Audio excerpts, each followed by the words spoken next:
এখানেই ঘাস ফুলের সমাপ্তি আর বিজেপি পদ্ম ফুলের কুড়ি ফুটে উঠবে। নমস্কার বন্ধুরা, আজকে কিন্তু 4 তারিখ, সেই প্রতীক্ষিত তারিখ যেটা কিন্তু রবিবার মানুষ এমনিতে অপেক্ষা করে, কিন্তু এইবারে মানুষ অপেক্ষা করছিল এই সোমবার 4 মে, অর্থাৎ আজ ওয়েস্ট বেঙ্গল ইলেকশনের রেজাল্টের দিন। এবং রেজাল্টের দিনে এখন পর্যন্ত যেই সময়ে আমি এই ভিডিওটি বানাচ্ছি, এখন পর্যন্ত কিন্তু কে এগিয়ে রয়েছে? বিজেপি এগিয়ে রয়েছে। তো কিন্তু 15 বছর নিজেদের শাসন কায়েম করে রাখার পর এখন কিন্তু টিএমসি পেছিয়ে পড়েছে বিজেপির থেকে। এখন যে সময় ভিডিওটি বানাচ্ছি, এখন কিন্তু টিএমসি প্রায় 90-এর কাছাকাছি রয়েছে এবং বিজেপি সেখানে প্রায় 130-এর কাছাকাছি চলে গিয়েছে। মানে তফাৎটা কিন্তু এখন চোখে পড়ার মতো, যেটা কিন্তু অবশ্যই আগেই পরিবর্তনটা কিন্তু বেশ ভালোভাবে বোঝা যাচ্ছিল। তো এখন মূল বিষয়টি আমি কিন্তু বলি, আপনারা কিন্তু শেষ পর্যন্ত দেখবেন, তাহলে কিন্তু ভালোভাবে বুঝতে পারবেন।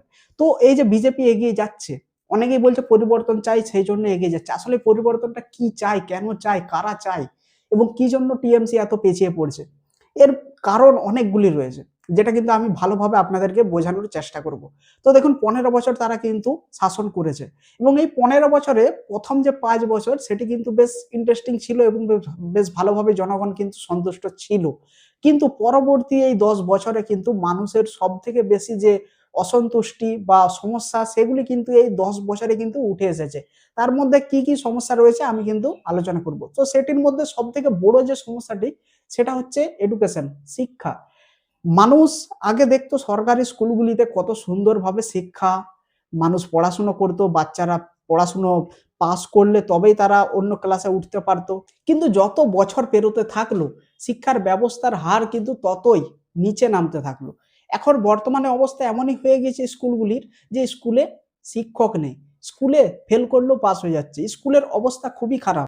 এখন বর্তমানে যাদের কাছে বেশি টাকা রয়েছে, তারা কিন্তু কেউ সরকারি স্কুলে নিজেদের বাচ্চাদেরকে পাঠাচ্ছে না, তারা কিন্তু বেসরকারি স্কুলে পাঠাচ্ছে, যেখানে কিন্তু তাদের এডুকেশনের পাশাপাশি এডুকেশনের কোয়ালিটি কিন্তু খুবই হাই ফাই। তো সেখানে কিন্তু টাকাটাও হাই ফাই। তো ব্যাপারটি হয়ে গিয়েছে শুধুমাত্র শিক্ষা নয়, তারপরে রয়েছে শিল্প।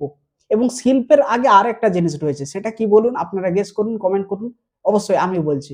সেটা হচ্ছে চাকরি। এই স্কুলগুলিতে যে শিক্ষক নেই, তা কিভাবে নেই? সেটা কিন্তু রাজ্যের দোষ, রাজ্য সরকারের দোষ।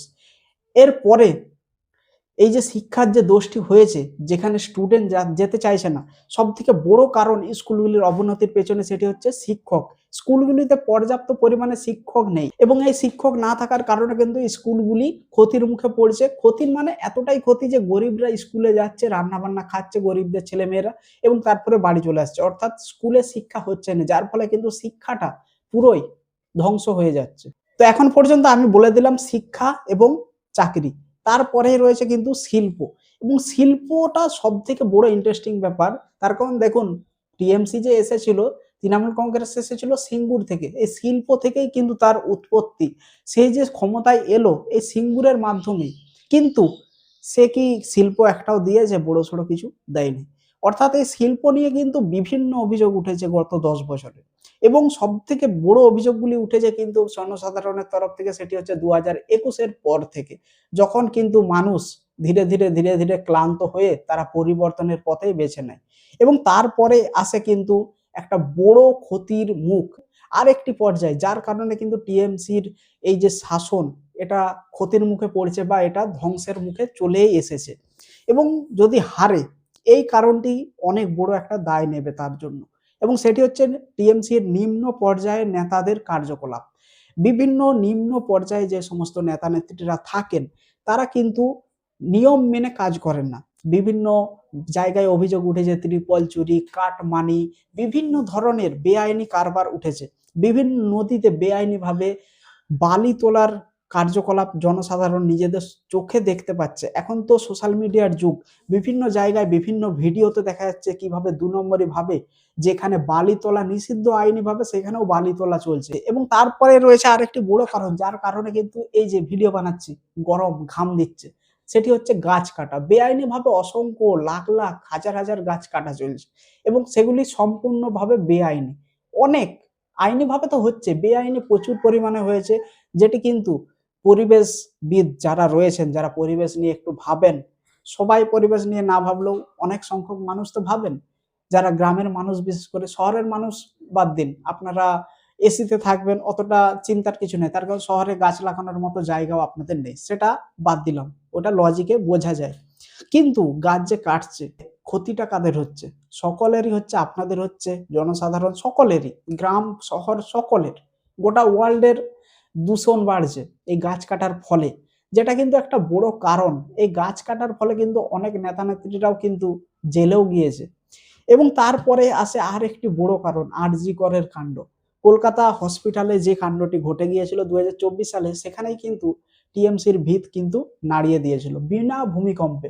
এইটা আলাদা ধরনের ভূমিকম্প ছিল, যার কারণে কিন্তু মমতার বহুত দুর্নাম হয়েছিল এবং গোটা দেশের জনগণ তখন কিন্তু আন্দোলনে নেমেছিল, মোমবাতি জ্বালিয়ে ঘুরছিল রাতে দিনে। তারপর অবশ্য ধীরে ধীরে আন্দোলনটি কমে যায়, কিন্তু সেগুলি তো মানুষ ভুলেনি, সেগুলি তাদের মনের মধ্যে রয়েছে। এবং গোটা দেশ জুড়ে প্রশ্ন উঠেছিল, যেখানে যে রাজ্যের একজন মহিলা মুখ্যমন্ত্রী আছেন, সেখানে একটা শহরে, রাজধানীতে এই ধরনের কাণ্ড কিভাবে ঘটে যেতে পারে। সেইটি একটা বড় কিন্তু কারণ, আরজি কর। এবং তারপরে আছে এসএসসি স্ক্যাম রয়েছে এবং এসআইআর রয়েছে। এবার আপনারা অনেকেই বলতে পারেন, এসআইআর দিয়ে টিএমসির কি ক্ষতি? টিএমসির ক্ষতি রয়েছে। আপনারা বলতে পারেন বিজেপির ক্ষতি হওয়ার কথা এসআইআর এর জন্য। বিজেপির ক্ষতিও রয়েছে, অনেক ভোট তাদের কমবে। এবং টিএমসির ক্ষতি কিভাবে হচ্ছে? দেখুন, এসআইআর যেহেতু 2002 এর লিস্ট অনুযায়ী হচ্ছিল এবং 2002 এর অনেক লিস্ট, মৃত ব্যক্তি, বিভিন্ন অনুপ্রবেশকারী, এই ধরনের বিভিন্নভাবে কিন্তু লিস্টগুলিকে আপডেট করা হয়নি, যার কারণে কিন্তু অনেক দল এটাকে কাজে লাগাচ্ছিল নিজেদের ভোট হিসেবে।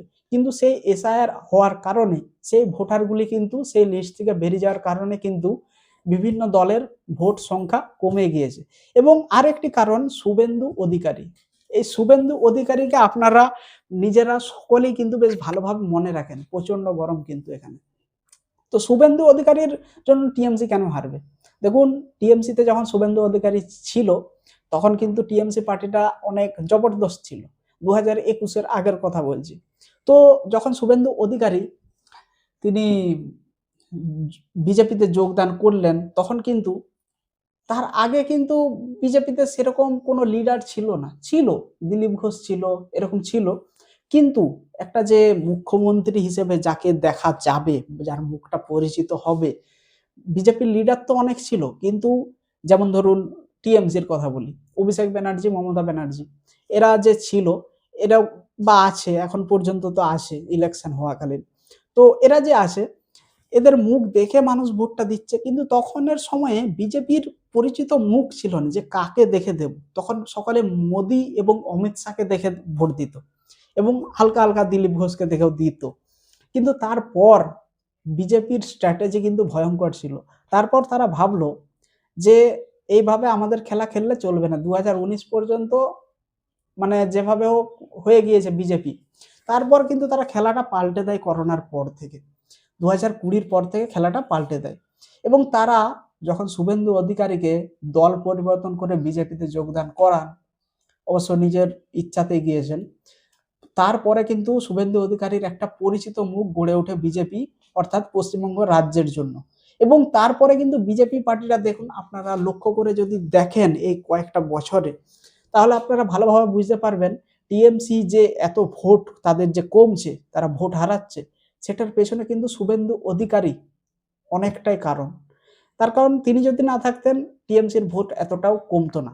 তার কারণ তিনি যদি বিজেপিতে না আসতেন, টিএমসিতে থাকতেন, তাহলে কিন্তু টিএমসির পাল্লাটা অনেকটাই ভারী থাকতো। এবং পরিচিত মুখ আপনারা একবার ভেবে দেখুন, কে রয়েছে এখন পর্যন্ত? শুভেন্দু অধিকারীর উপরে কেউ নেই। এটা আপনারা একটু যদি ভালোভাবে ভেবে দেখেন, অবশ্যই আমার কথাটি বুঝতে পারবেন। তো এগুলি হচ্ছে সবথেকে মূল কারণ।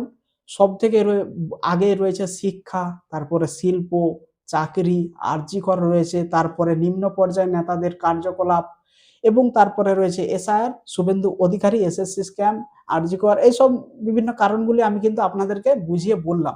আশা করি আপনারা বুঝতে পেরেছেন যে টিএমসি শুধুই যে ভোটগুলি হারিয়ে দিচ্ছে, এত নিচে নেমে গিয়েছে, এখন 100 পেরোতে পারেনি আমি যে সময় ভিডিও বানাচ্ছি, এগুলি এমনি হয়নি, বিভিন্ন কারণে হয়েছে।